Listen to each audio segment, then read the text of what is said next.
Hello student, इस video में हम जानेंगे इलेक्ट्रोड विभव, मानक इलेक्ट्रोड विभव और वैद्युत वाहक बल और सेल निरूपण भी देखेंगे। तो चलिए शुरू करते हैं। इलेक्ट्रोड विभव क्या है? तो इलेक्ट्रोड विभव क्या है इस बात को पहले जान लीजिए। यहाँ पे जो आप देख रहे हैं सेल, इस सेल में ये है इलेक्ट्रोड। ये इलेक्ट्रॉन त्यागेगा, ये इलेक्ट्रॉन ग्रहण करेगा। अब इनको त्यागने के कारण यहाँ पे प्लस आवेश, प्लस आयन यहाँ पे आएगा विलयन में और इस पे माइनस आवेश इलेक्ट्रॉन आ जाएंगे। यहाँ पे प्लस आवेश बढ़ता चला जाएगा, माइनस इलेक्ट्रॉन घटता चला जाएगा।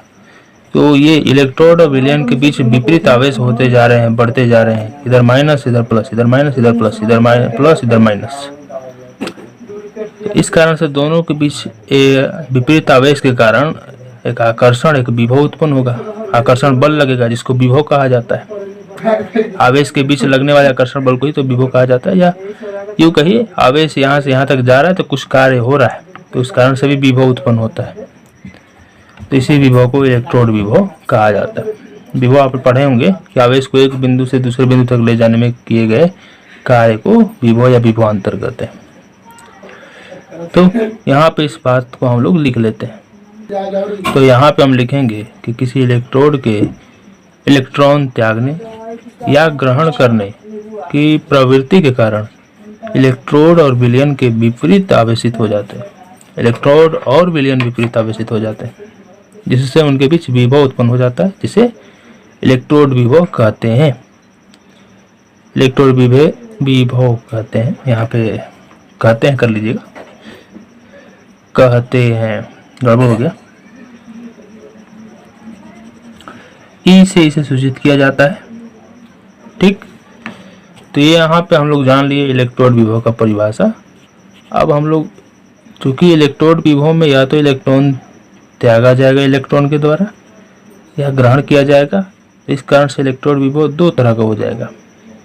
इलेक्ट्रॉन त्यागना यानी आक्सीकरण, ग्रहण करना यानी अवकरण। तो विभव भी दो तरह के हो गए, आक्सीकरण विभव, अवकरण विभव। उन्हीं को देखेंगे हम लोग। यहाँ पे हम लिखेंगे कि इलेक्ट्रोड विभव में पहला होता है आक्सीकरण विभव।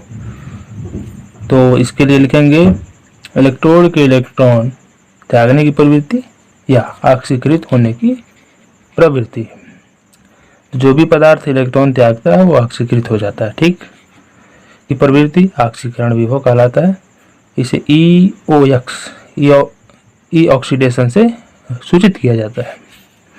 तो मान लीजिए कोई धातु है जो n इलेक्ट्रॉन त्याग कर Mn प्लस एक वश में बदल जाता है, आयन में। n प्लस बता रहा है कि उस पर कितना चार्ज, कितना इलेक्ट्रॉन त्यागा है या कितना चार्ज प्लस आवेश आया इस पे। ये साम्यावस्था पर होता है। साम्यावस्था पर हो सकता है कि मान लीजिए कुछ आयन में है, कुछ धातु है, कुछ आयन में है, कुछ धातु है। पूरी तरह से तो अभी कोई भी इलेक्ट्रोड पूरी तरह से आयन में बदलता नहीं, साम्यावस्था पर रुक जाता है। इसीलिए यहाँ पे ये वाला तीर चिन्ह लगा दिया गया। अब यहाँ पे हम ई ऑक्सीडेशन को लिखेंगे कैसे? इसको लिखने का तरीका है कि आप इस तरह लिख सकते हैं, E M by M N plus. तो जब चार्ज बढ़ेगा, ये जीरो है यहाँ पे बढ़ रहा है, एन प्लस जीरो से बढ़ रहा है, तो समझ लीजिए ऑक्सीडेशन। तो इस तरह भी लिखा जाता है ई ऑक्सीडेशन, आक्सीकरण विभव को। फिर दूसरा होता है अवकरण या अपचयन विभव। तो इसे क्या कहेंगे इसके लिए कि इलेक्ट्रोड के इलेक्ट्रॉन ग्रहण करने की प्रवृत्ति या अपचयित होने की प्रवृत्ति अपचयन विभव कहलाता है। इसे ई रिडक्शन से सूचित करेंगे, ERED। तो मान लीजिए कोई आयन है, n इलेक्ट्रॉन लेकर, उस पर n चार्ज था, मतलब n इलेक्ट्रॉन चाहिए था, उसने n इलेक्ट्रॉन लेकर सॉलिड बना दिया या यही n इलेक्ट्रॉन लेकर बना लिया। तो यहाँ पे जो ई रिडक्शन हम लिखेंगे ERED, वो इस प्रकार लिखेंगे, E Mn plus by M। मतलब चार्ज घट रहा है तो अवकरण, इस बात को ध्यान देंगे। अब जो ये इलेक्ट्रोड विभव आया या अपचयन विभव आया, ये अलग अलग स्थितियों पर अलग अलग होता है। मान लीजिए अगर जिंक धातु लिए तो उसके लिए अलग होगा, कॉपर धातु के लिए अलग होगा, अलग लोहा के लिए अलग होगा, अन्य धातु के लिए अलग होगा। विलयन कैसा है वो उस पर भी निर्भर करता है। उसमें आयनों की सांद्रता कितनी है, कम तनु है या सांद्र है, उस पर भी निर्भर करेगा। फिर से तापमान कितना है, टेम्परेचर, इस पर भी निर्भर करेगा। यानी ये सब क्या है, प्रभावित करते हैं इलेक्ट्रोड विभव को। इन्हें कहा जाता है प्रभावित करने वाले कारक। अब उसको हम लोग देखेंगे। तो यहाँ पर देख लीजिए कौन कौन से कारक हैं। धातु और उसके आयनों की सांद्रता, प्रकृति, सांद्रता नहीं प्रकृति, कौन सा धातु लिए हैं और उसके आयन की प्रकृति कैसा है, वो कैसा आयन है। तो भाई इलेक्ट्रोड लिए हैं जो, वो कौन सा किस प्रकार का धातु है, अब उसके विलयन में उसका कौन सा आयन है या दूसरा कौन सा आयन लिए हैं। प्रकृति का मतलब ये होता है वो क्या है, सोना है, चांदी है, लोहा है, जिंक है। विलयन में आयनों की सांद्रता, आयन कितना है, तनु है या सांद्र है। तापमान, टेम्परेचर कितना है, ज़्यादा टेम्परेचर पे या कम टेम्परेचर पे भी इलेक्ट्रोड विभव अलग अलग आएगा। उत्पन्न गैसीय पदार्थ के दाब, मान लीजिए उसमें जो गैस उत्पन्न हो रहा है उस अभिक्रिया में, तो उसका दाब क्या है, प्रेशर, कितना दबाव डाला उस पर, वो भी निर्भर करेगा, जिसको हम लोग आगे देख लेंगे। तो चलिए अब हम लोग देखेंगे यहाँ पे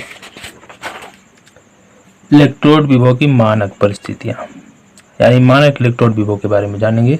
उससे पहले मानक इलेक्ट्रोड विभव कब मानक होता है, मानक परिस्थितियों के बारे में जानेंगे। तो अब हम बात करेंगे इलेक्ट्रोड विभव की मानक परिस्थितियों पर। मानक का मतलब ही होता है स्टैंडर्ड, स्टैंडर्ड का मतलब होता है, इस शब्द को ध्यान से देखें तो ये दो शब्द है, मानक मतलब मान बताने वाला, मान वाला।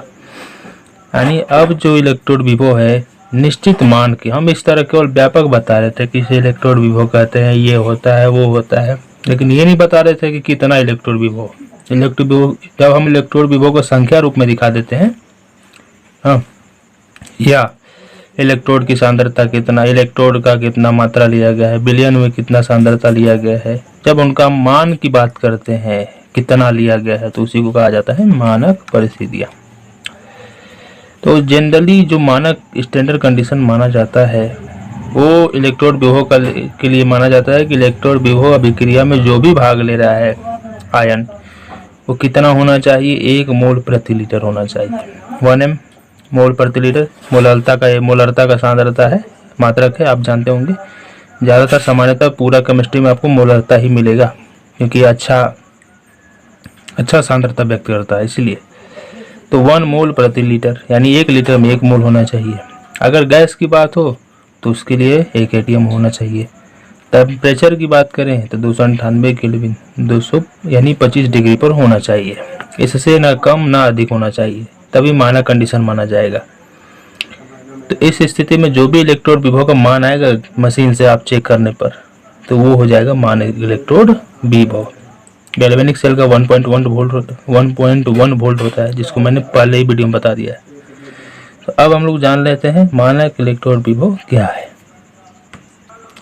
यहाँ पे हम लिखेंगे मानक इलेक्ट्रोड विभव के लिए कि 298 केल्विन पर जब एक इलेक्ट्रोड को उसके आयनों के 1m सांद्रण वाले, 1m मतलब 1 मोल प्रति लीटर सांद्रता वाले विलयन में डुबोया जाता है, तो उत्पन्न इलेक्ट्रोड विभव मानक इलेक्ट्रोड विभव कहलाता है। अब मानक के लिए हम चिन्ह प्रयोग करते हैं ई नॉट, ई के ऊपर नॉट लगा देते हैं, 0 जैसा, जिसको सुपर स्क्रिप्ट भी कहा जाता है। कुछ लोग नॉट कहते हैं, कुछ लोग सुपर स्क्रिप्ट। नॉट बोलना आसान है तो ई नॉट बोलिए। अब बात आती है इसमें ऑक्सीडेशन रिडक्शन कैसे होगा। तो यहाँ पे थोड़ा सा ध्यान देने वाली बात है कि आप जो आईयूपीएसी है, IUPAC international union of pure applied and chemistry, वो फॉर्मूला होता है उसका IUPAC, pure and applied chemistry. उसके अनुसार वो संस्था है, पूरे क्या कहा जाता है, आईयूपीएसी संस्था, जो केमिस्ट्री, केमिकल, जितना भी रसायन में खोज होता है, रसायन के नियम कानून है, वही पारित करता है। तो उसके अनुसार उसने माना है या उसने कहा है आईयूपीएसी ने कि अब जो है हम लोग मानक इलेक्ट्रोड विभव को मानक अपचयन विभव के रूप में लिखेंगे। मतलब क्या है कि जो इलेक्ट्रोड मानक इलेक्ट्रोड विभव होगा, एक तो ऑक्सीकरण होता है, एक अवकरण होता है, लेकिन ऑक्सीकरण के रूप में ना लिखकर हम सीधा इसको क्या मान लेंगे कि मानक इलेक्ट्रोड विभव क्या है, अवकरण है, मानक अवकरण विभव मान लेंगे इसको, यानी ई रिडक्शन। इसको डायरेक्ट हम ई रिडक्शन मान के चलेंगे। अब उसने कहा है, इसीलिए ऑक्सीडेशन भी होता है, तो ऑक्सीडेशन का क्या होगा, उसका भी समाधान हो जाएगा। तो आईपीएसी के अनुसार हम मानक इलेक्ट्रोड विभव को अब मानक रिडक्शन ना ई रिडक्शन यानी मानक अपचयन विभव मानकर चलेंगे। तो देखिए, तो यहाँ पे होगा कि आईपीएसी के अनुसार मानक विभव को, मानक अपचयन विभव को मानक इलेक्ट्रोड विभव कहा जाएगा। तो अभी हमने मानक इलेक्ट्रोड विभव क्या देखा, ई नॉट देखा। इसको आईपीएसी ने क्या बोला, क्या मानने के लिए, ई रिडक्शन बोला, यानी E mn plus by M, charge घट रहा है तो चार्ज घटता हुआ मानेंगे रिडक्शन में, यानी मानक इलेक्ट्रोड विभव मानक अपचयन विभव को ही माना जाएगा। तो अब बात आएगी कि ई ऑक्सीडेशन, ऑक्सीकरण का क्या होगा, तो उसके लिए एक पॉइंट मैं यहाँ पे लिख रहा हूँ। तो मैंने कहा अभी कि ऑक्सीकरण विभव का क्या होगा, मानक ऑक्सीकरण विभव, ई ऑक्सीडेशन, ई ऑक्सीडेशन। तो हम इसके आगे अगर माइनस लगा के इसको बदल लेंगे ई रिडक्शन में, यानी कि ऑक्सीकरण जो है अपचयन के बिल्कुल विपरीत होता है, क्योंकि इसमें इलेक्ट्रॉन त्यागा जाता है, इसमें इलेक्ट्रॉन ग्रहण किया जाता है, इसलिए इसके विपरीत आता है। तो सिंपल सा ऑक्सीडेशन दिया रहेगा तो आपको रिडक्शन में बदल लेना है, यानी कुल मिला के मानक अपचयन विभव को रिडक्शन ही मान के चलना है, मानक अपचयन ही मान के चलना है। ऑक्सीडेशन भी दिया रहेगा तो उसको आप रिडक्शन में चेंज कर लेंगे, यानी कि अगर आपको इस तरह दिया रहे ई एम एन प्लस, नहीं यहाँ पे प्लस नहीं, इस तरह दिया रहे, यहाँ पे सिंपल रहे, जीरो रहे, यहाँ पर है एम एन प्लस, तो यहाँ पे नेगेटिव लगा देंगे तो वो हो जाएगा M N plus by M, इसके बराबर हो जाएगा, यानी मानक अपचयन विभव के बराबर हो जाएगा। यानी कि मानक अपचयन विभव ऑक्सीकरण विभव का बिल्कुल उल्टा होता है, चिन्ह बदलना है केवल और हमारा सवाल हल हो जाएगा। अब हम लोग जो देखेंगे वो होगा इन्हीं कंडीशन में। अब एक आता है वैद्युत वाहक बल, उसको जानेंगे। अब हम लोग सेल विभव या वैद्युत वाहक बल देखेंगे। सेल विभव या वैद्युत वाहक बल क्या होता है, अभी हमने पीछे देखा इलेक्ट्रोड विभव, तो वो केवल पर्टिकुलर एक इलेक्ट्रोड का था विभव। यहाँ पर हम पूरे सेल के विभव की बात कर रहे हैं, जिसको वैद्युत वाहक बल भी कहा जाता है, यानी विद्युत को बहाने के लिए उत्पन्न हो जाता है वो बल। आप वैसे भी समझ रहे हैं, इसको थोड़ा इस तरह समझिए कि कोई वस्तु एक जगह से दूसरी जगह तभी जाएगा जब ऊपर ढलान हो, इधर थोड़ा खाल हो। मतलब ढलान से एक और ज़्यादा ऊंचाई रहता है, एक और नीचे ढलान रहता है, तो वस्तु सरक के जाती है। यानी विद्युत तभी बहेगा इसमें जब एक का विभव ज़्यादा हो, एक का विभव कम हो। तो इस कारण से इसके अंदर वैद्युत वाहक बल उत्पन्न हो जाता है, एक ऑटोमेटिक आकर्षण बल उत्पन्न हो जाता है, इसको वैद्युत वाहक बल कहा जाता है। अब सेल का विभव निकालना है टोटल, तो क्या करेंगे, दोनों इलेक्ट्रोड के विभव को आपस में जोड़ देंगे। क्या बोला मैंने, जोड़ देंगे। थोड़ा सोचिएगा मत ज़्यादा, इसको आप आगे समझ जाएंगे कि ये ऐसा क्यों कर रहे हैं हम लोग। तो सेल विभव कैसे निकालेंगे, तो दोनों इलेक्ट्रोड, पूरा सेल विभव मतलब पूरे सेल का विभव क्या करेंगे, सेल को जोड़ के निकालेंगे। यानी इसका इलेक्ट्रोड विभव, इसका इलेक्ट्रोड विभव दोनों जोड़ देंगे तो हमारा जो इलेक्ट्रोड विभव आएगा वही होगा सेल विभव। वैसे सेल विभव है क्या, तो दोनों इलेक्ट्रोडों के विभव के अंतर को सेल विभव कहते हैं, यानी विभवांतर। तो दोनों का विभवांतर यानी इसका विभव इसके विभव का अंतर हो जाएगा। कितना अंतर है, तो ये अंतर के अनुसार इस तरह भी देख सकते हैं। और जो मैंने बोला कि सेल विभव है तो सेल को, दोनों को विभव को जोड़ना होगा, तो उस अनुसार से भी ये सही है। कैसे, क्योंकि इसका इलेक्ट्रोड विभव, मानक अपचयन इलेक्ट्रोड विभव धनात्मक होता है, इसका ऋणात्मक होता है, तो वैसे भी ये ऋणात्मक हो जाएगा, पीछे चला जाएगा। यानी कैथोड में से एनोड को घटाकर निकाला जाता है। तो देखिए यहाँ पे मैं सारी बातों को लिख देता हूँ। यहाँ पे हम लिखेंगे गैल्वेनिक सेल के दोनों इलेक्ट्रोडों के बीच विभवांतर सेल विभव कहलाता है। दोनों इलेक्ट्रोड यानी एनोड और कैथोड के बीच विभवांतर। विभव में अंतर इसलिए आता है क्योंकि एक का ज्यादा एक का कम होता है, इसलिए दोनों के विभव में अंतर आ जाता है। ये अंतर विद्युत को बहाने का कार्य करता है, इसलिए इसको विभवांतर कहा, विभवांतर हो गया। और जो विभवांतर वही सेल विभव है, यानी जो दोनों को घटाने पर, अंतर लेने पर जो आया मान। अब आगे बता रहे कि सेल विभव कैथोड और एनोड के इलेक्ट्रोड विभवों का अंतर होता है। जो भी हम इलेक्ट्रोड विभव ले रहे हैं कैथोड और एनोड का, उनके विभव का अंतर होता है। तो पहले कैथोड और तब माइनस एनोड करेंगे। लेकिन यहाँ पे ध्यान देने वाली बात है कि हम यहाँ पे केवल अपचयन विभव ही लेंगे दोनों का। तो जो ये हम लेंगे अंतर, वो होता है सेल का वैद्युत वाहक बल। तो आप दोनों बोल सकते हैं डायरेक्ट कि सेल विभव कहते हैं या वैद्युत वाहक बल कहते हैं, लेकिन एनसीईआरटी में कुछ इस तरह परिभाषा दिया तो मैंने इसी तरह लिख दिया ईएमएफ, शॉर्टकट में इसका ईएमएफ। अब होगा कि इसे कैसे किया जाता है, मैं यहाँ पर डिटेल में समझाता हूँ।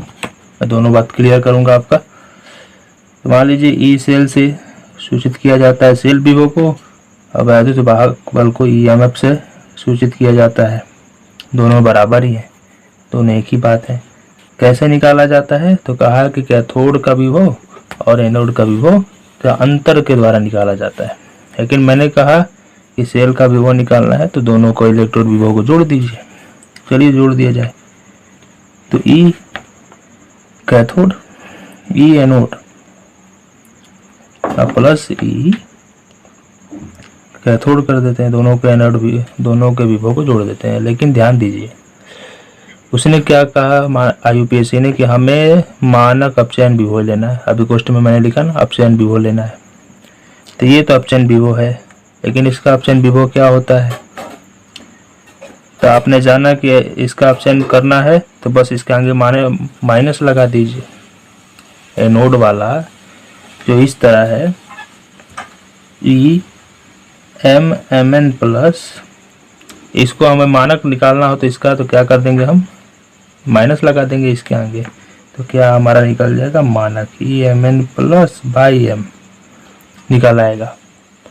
तो वही काम करना है, तो क्या कर देंगे इसके आगे माइनस लगा देंगे। ई एनोड प्लस ई कैथोड, इसको आगे भेज दीजिए तो हो जाएगा ई कैथोड, इधर माइनस हो जाएगा ई एनोड। तो किताब में डायरेक्ट इस बात को कह दिया गया, इस तरह नहीं कहा गया है। तो मैं यहाँ पे इसलिए कहा कि भाई सेल का विभव निकालना है तो पूरे सेल के दोनों विभव को जोड़ना होगा। उसने डायरेक्ट आपको अंतर बताया है क्योंकि मानक अपचयन विभव लेना है। तो आ गया बात आपको समझ में। तो मैं डायरेक्ट लिख देता हूँ इसको। यहाँ पे इसके लिए लेफ्ट का प्रयोग किया जाता है, इसके लिए राइट का प्रयोग किया जाता है। मान लीजिए लेफ्ट साइड में है तो एल, राइट में तो आर, तो इसको E R minus E L के रूप में भी देखने को मिलेगा। इन सारी बातों को मैं लिख देता हूँ। तो यहाँ पे हम इस प्रकार लिख देंगे शॉर्टकट में ई सेल बराबर E R minus E L, यानी लेफ्ट राइट माइनस लेफ्ट, मतलब कैथोड माइनस एनोड, या ई सेल बराबर ई कैथोड माइनस ई एनोड करके निकाल लेंगे। तो कैथोड का हमें विभव दिया रहेगा, एनोड का दिया रहेगा, हम घटा के निकाल लेंगे। अगर कैथोड का ऑक्सीकरण दिया रहेगा तो इसको अपचयन में बदल देंगे। ये ध्यान देने वाली बात है। अब अगर मानक परिस्थितियों की बात करें यानी मानक अवस्था में लें तो चीजें वही रहेंगी, बस यहाँ पे ई नॉट लग जाएगा, सभी को यहाँ नॉट लग जाएगा। तो उस बात को मैं लिख देता हूँ। तो यहाँ पे हम इस प्रकार लिख देंगे, सभी में नॉट लगा देंगे, बाकी चीजें वही रहेंगी मानक स्थितियों में भी। ये हुआ क्लियर। अब हम लोग बात करेंगे उदाहरण की कि कैसे कोई समीकरण को इस रूप में लिखेंगे, तो उसे देख लेते हैं। तो यहाँ पे देखिए इस एग्जाम्पल से हम लोग समझेंगे कि कॉपर है, ये 2+ में बदल रहा है, यानी कॉपर अपना इलेक्ट्रॉन त्याग रहा है। तो जो इलेक्ट्रॉन त्यागेगा वो ऑक्सीकरण, यानी ये एनोड का काम कर रहा है। Ag है, इसका इलेक्ट्रॉन लेकर Ag सॉलिड में बदल रहा है, यानी ये कैथोड का काम कर रहा है। तो निश्चित है ये आगे रहेगा, माइनस ये पीछे रहेगा। तो हम पहले ई लेफ्ट की बात कर लेते हैं। ई लेफ्ट क्या हो जाएगा? ई रिडक्शन। ध्यान देने वाली बात है कि हमें रिडक्शन ही लेना है। ऑक्सीडेशन हो रहा है कॉपर का, यहाँ पे इस तरह ध्यान दें तो ऑक्सीडेशन हो रहा है, लेकिन हमें क्या लेना है? रिडक्शन ही लेना है। मतलब हम ई Cu/Cu2 प्लस नहीं लिखेंगे, बल्कि लिखेंगे Cu2 प्लस बाई Cu, यानी उल्टा ऑक्सीडेशन नहीं लिखकर रिडक्शन लिखेंगे। आ रहा है समझ में? फिर ER की बात कर लें तो इसका भी रिडक्शन होगा। इसमें क्या लेंगे हम? Ag प्लस बाई Ag लेंगे। तो इसलिए हम इसका सेल विभव ई सेल बराबर क्या हो जाएगा? ER माइनस EL, या क्या लिख सकते हैं? ई सेल बराबर ई Ag plus by Ag minus E Cu plus by Cu। ध्यान रहे कि ऑक्सीडेशन में भी हमें रिडक्शन ही लेना है, अवकरण नहीं होगा तो हम बदल लेंगे। अगर ऑक्सीडेशन दे रहा है तो उसमें माइनस चिन्ह लगा के उसको बदल लेंगे, तब ये फॉर्मूला लगाएंगे। तो आगे बात आपको समझ में। अब हम लोग यहाँ पे एक और बात जानेंगे, उसे कहा जाता है सेल निरूपण।